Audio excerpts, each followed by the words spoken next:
Good morning, students. Today we will start second chapter chemistry of actinides. हम chemistry of lanthanides पढ़ चुके हैं.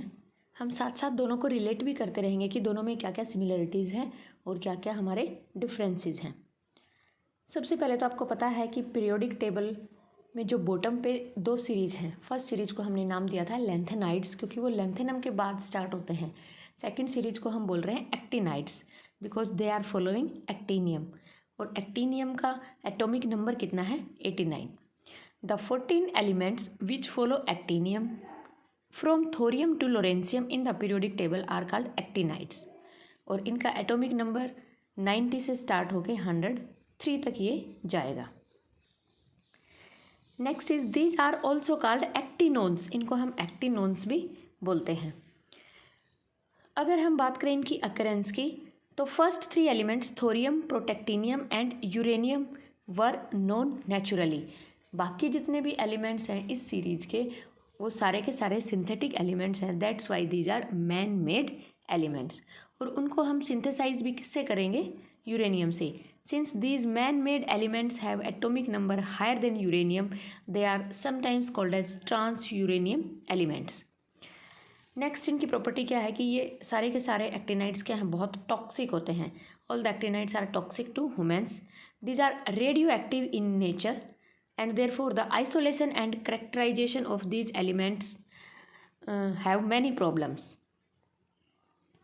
इनकी स्टडी में भी काफ़ी सारी प्रॉब्लम्स आई हैं. जैसे क्या क्या कारण हैं? सबसे पहला क्या है कि ये स्पॉन्टेनियसली डिके होते रहते हैं. तो in decay processes the emitted particles are extremely energetic which break bonds and rupture crystal structures. कि कभी इनमें अल्फा पार्टिकल एमिट हो रहे हैं, कभी बीटा एमिट हो रहे हैं, कभी गामा रेज एमिट हो रहे हैं. तो ये हाईली एनर्जेटिक रेडिएशंस होती हैं जो कि क्रिस्टल स्ट्रक्चर की बॉन्ड्स को क्या कर देते हैं? रप्चर कर देते हैं, ब्रेक कर देती हैं. नेक्स्ट प्रॉब्लम क्या है? The breaking of bonds by emitted particles in a sample of radioactive element is similar to a continuous self reduction process. जो एनर्जेटिक पार्टिकल्स एमिट हो रहे हैं, ठीक है, वो फर्दर क्या कर देते हैं? न्यूक्लियाई को रिड्यूस कर देते हैं. तो ये एक कंटिन्यूस सेल्फ रिडक्शन प्रोसेस चलता रहता है. Therefore it is difficult to prove the existence of an oxidation state for every radioactive isotope. तो हम जो हमारे रेडियो एक्टिव आइसोटोप्स हैं उनके लिए किसी भी ऑक्सीडेशन स्टेट को प्रूव करना हमारे लिए, उनकी एग्जिस्टेंस को प्रूव करना क्या है हमारे लिए थोड़ा सा डिफ़िकल्ट है क्योंकि वो ईजिली रिड्यूस हो जाते हैं. नेक्स्ट डीके प्रोसेस में बहुत ज़्यादा हीट एमिट होती है. The energy given out appears largely as heat in the sample. ठीक है, ये जो हीट है ये इवेपोरेट कर देगी सॉल्यूशन को इन अ शॉर्ट टाइम. नेक्स्ट क्या है? इनके ऑपरेशनल कॉन्सिक्वेंसेज हैं कुछ कि इनकी हम स्टडी करते हैं तो हमें क्या क्या सावधानियां रखनी पड़ती हैं वो हम देखते हैं. Because of radioactive nature it is necessary to employ elaborate radiation shielding. हम जिस एरिया में इनकी स्टडी कर रहे हैं उस एरिया को हमें क्या करना पड़ता है? शील्ड करना पड़ता है. Therefore in many cases operations must be carried out by remote control. Second क्या है कि जो हैवियर एक्टिनाइड्स है वो बहुत ही मिनिमम क्वांटिटी में हम उनको प्रिपेयर करते हैं. These are produced only in very very small amounts.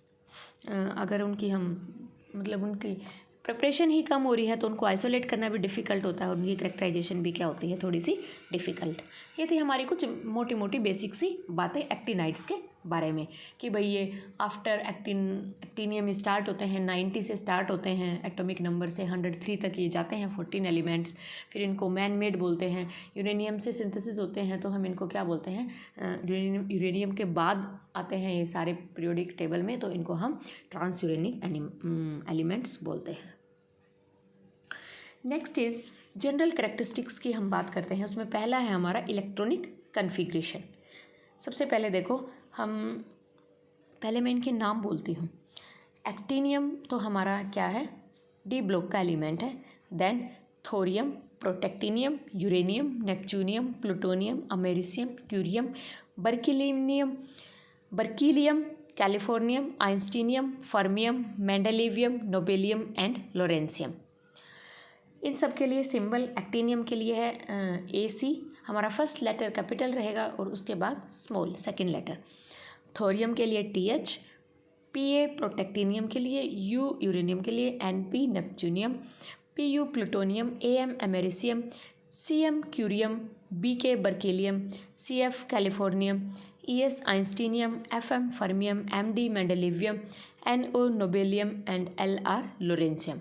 Atomic number actinium के लिए 89 एटॉमिक नंबर है, और जो एक्टिनाइड्स फर्स्ट एलिमेंट है thorium, having atomic number 90, 91, 2, 3, 4, 5, 6, 7, 8, 99, 100, 101, 102 and 103। ये 90 से लेके 103 तक हमारे 14 एलिमेंट्स हो गए। अब हम बात करते हैं इनके इलेक्ट्रॉनिक कन्फिग्रेशन की।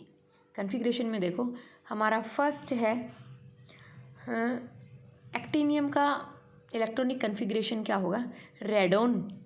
रेडोन के लिए हमारा एटॉमिक नंबर होता है 86, ये नोबल गैस है radon, Rn। 6d1 7s2, 86 radon में इलेक्ट्रॉन्स हैं, एक इलेक्ट्रॉन हमारा 6d ऑर्बिटल में है 87, और 2 इलेक्ट्रॉन हमारे 7s ऑर्बिटल में है 89। अब देखो, जैसे ही हम थोरियम के लिए आएंगे, हमारा फर्स्ट इलेक्ट्रॉन एंटर कर जाएगा F ऑर्बिटल में 5f1, और हमारा इलेक्ट्रॉनिक कन्फिग्रेशन क्या हो जाएगा, radon 5f1, 6d1 and 7s2। Protactinium के लिए हमारा हो जाएगा 5f2, then 5f3, 5f4, 5f5, 5f7, 6d0।